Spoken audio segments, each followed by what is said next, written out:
What's up, everybody? Soren Baker here on The Great Debaters, and today Amir and I are going to get into a little Freddie Gibbs and Madlib. Everybody's talking about that bandana. We're going to talk about that Piñata.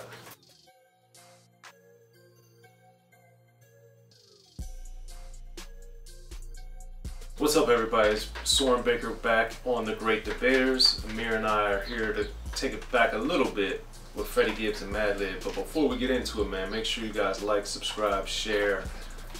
You know, just talk about us, man. Get us out there, man, so we can keep bringing you all these great videos. But Amir and I have decided on the the backs of the Bandana album that Madlib and Freddie Gibbs just put out, that we take it back and do what we do and look at Piñata and name, in our opinion, the 3 best songs on the album and break them down a little bit each.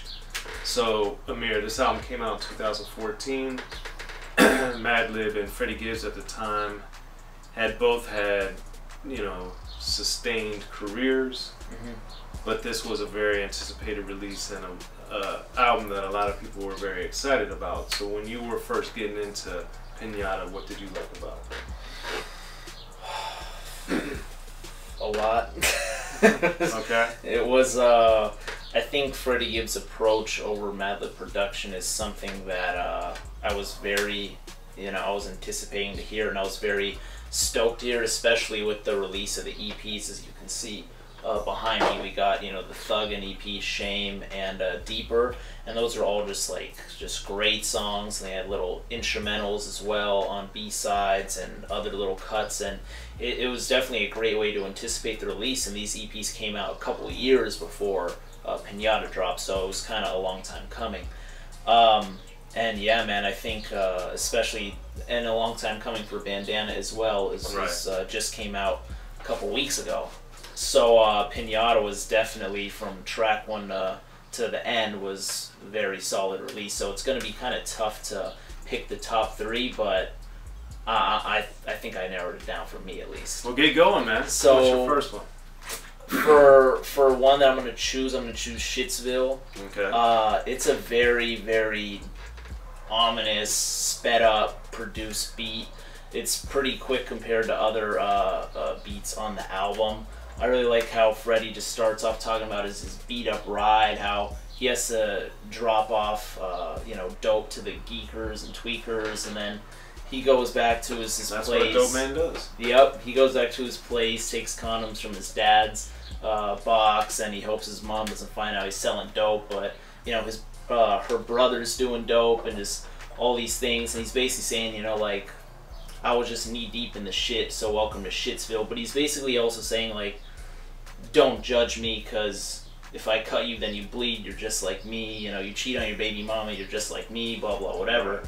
So I thought it was just very interesting how he says it. And one of my favorite lines from the song comes in the second verse, where he says, crack is black America's cup of coffee. That's how we get it started in the morning. So I thought that was just pretty crazy and very eye-opening at the same time. But just Freddie Gibbs, and I really like the sped-up flow. It takes a few listens for me to really just even get what he's saying, because I love the beat so much, and that chorus is hard.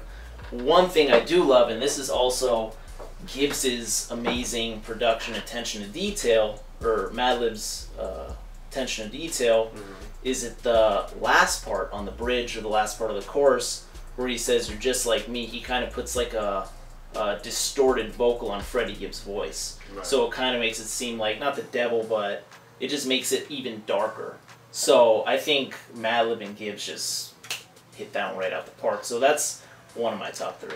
Well, that's probably my number 4 on the album, and I was debating on whether or not to include that. So I'm glad at least you brought it up, because I do think sonically it's much more ominous than the rest of the album, and I'm typically drawn to that type of work. So it was tough to not include that, but I'm going to go with Bomb as one of my favorites. Oh, wow. Okay, okay. Because I really liked how I was, I didn't read the credits or anything for this album before I listened to it, so I was surprised to hear Raekwon on it, and I didn't know he was on it. So that was really cool to hear. And I also thought that this was that kind of harkening back to the Enter the Wu-Tang 36 Chambers Raekwon, where it was a little more to where you could follow what he was saying and it made sense, which I really liked. And I thought that, you know, they kept it really in tune with the feel of the Sonics, which I really liked. So that's one of mine. What's another one you got? And I'm so happy Ray still over these years gets a lot of love on feature tracks. I love that. Another one for me, Deeper. Okay. Deeper, man. It's another one that I think that and Shitsville both have violin samples in them, if I recall, or some string or some. That's just so great, bro. I love that beat. I love how Freddie is talking about, you know, this girl who they were with when they were kids and whatever, and then he feels like she did him wrong, but at the same time, did she just grow up, or is he immature, you know, and he did his bid and he was getting with other girls on the road, and I just thought, you know, it's a dope story you hear from a lot of rappers, but I just love Gibbs' take on it. And then, you know, she went and going out with an astronaut, and I just always thought that line was pretty funny. And then at the end, you kind of hear a twist, which reminds me a little bit of Ice Cube and You Can't Fade Me, where he's like, wait, the baby ain't his, whose is it? You know, stuff like that. Or right. It's just, it's funny. And just the execution on it was great. That beat, especially for me, I think Madlib, that is just stellar beat production. It's a great one. And that's the thing I think about Piñata, is that I don't think there are any bad songs on the album at all. I think it's just so solid from top to bottom. And another song that I think is another one of the top 3 is Lakers. Oh, okay. I really like that song, and I think it, in a way, it reminds me of California by Above the Law from Uncle Sam's Curse, in the sense that Ab-Soul's taking the native perspective and Freddie Gibbs is taking the out-of-towner perspective. And that's kind of what Above the Law did with California, where they showed the two sides of California with the beat change, and they're talking about the different, you know, it looks one way here, but then it's another reality and it looks a different way here, depending on where you are in California.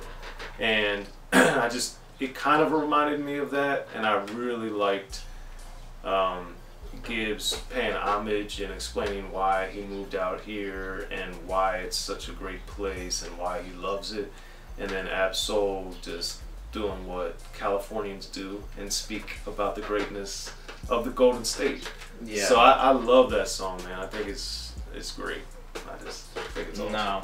And I think it's very clever, too, how he names it Lakers. And then right after that, he has a song called Knicks. Right. Or before that was a song called Knicks, whatever it was. And then he makes a play on the words, so got us all the nickel bags. And it's just like a lot of creativity goes into these track names and the track execution. And both goes to Gibbs and Madlib, because, you know, they're both bouncing ideas off each other.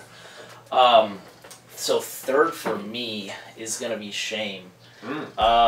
Man, that production is just, and it comes down to it, man. It's just like, this production is just so great, and it's kind of like, at the end, I think Gibbs does such a good job of executing over Madlib's production that for me, that's why it's so hard to choose which song is my favorite or my favorites. But Shame is just, you know, another one where he's playing the pimp role here. This girl, he's basically his bottom chick. She's gonna pay for his fees, for his lawyers, whatever, and she has to go and take the walk of shame out, which I thought it's kind of funny. But he's also saying, you know, just take it, don't take it personal, because those girls who are judging are the same ones who want me. And then as the story develops, one of those girls who buys weed from him or dope from him or whatever goes in and hooks up with him in that same verse. So I just think that's really funny, cool storytelling, whatever. I think BJ the Chicago Kid's chorus on that is so well placed that it actually sounds like the sample. I didn't know that was a featured artist. And I'm shocked you like his singing. I can't believe it. Mark this down. Right? Yeah, I do like singing too. But no, and then when I saw the credits, I was like, that's probably why you liked it. You thought it was a sample. Then you realize, oh man, I can't just change my opinion now.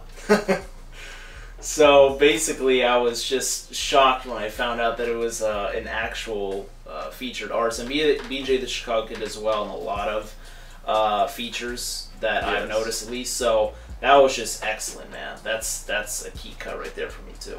All right. Well, to wrap it up, my third favorite song, or one of my top 3, is the title track, and it's the last song on the album. And I thought it was intriguing that, you know, Lakers and Piñata, they're in the second half of the album, and Piñata being the last song.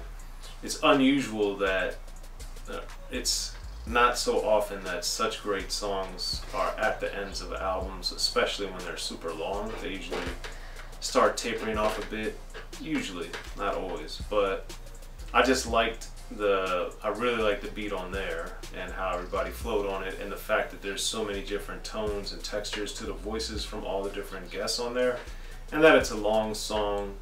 And at this point, you know, so much of rap in circa 2014, there wasn't, I think we were getting away from the emphasis on lyricism per se. Of course, it's alive and well in many fields and with many different artists at this time, and still is today. But I also thought that this was a great example of showing different types of way that people approached lyricism and how it worked for them, and, you know, just the different voices on it, I just thought was great. Yeah. And it's a long song too. It wasn't like everybody was just, it's more than 5 minutes of the rapping part, and then they got the 3+ minutes of all the little skits and other stuff that go on afterwards. But I didn't get the sense, like sometimes with some of these posse cuts, you get the sense that it's like, oh, we gotta rap our 8 lines or our 12 lines and we gotta be out. Whereas this one, I just think they just rapped. It sounds like they just rapped, and when they were done, regardless of how long it was. And I appreciated that too, because it sounded more natural that way. Whereas I think a lot of times, especially when it's multiple artists like this, it just seems manufactured and disingenuous in a lot of ways. So I liked it. So anyway, those are my 3 picks. You guys got Amir's 3 picks, but what are you guys' favorite 3 songs from Piñata by Freddie Gibbs Madlib? Hit us up in the comment section. Somebody will be sure to hit you back, and be sure to like, subscribe, and share to the great debaters, both on Rappin and Snackin and on Unique Access. And get your Unique Access shirt at bigherc.com. They'll hook it up, man. I'm Soren Baker. Amir. We'll catch y'all next time.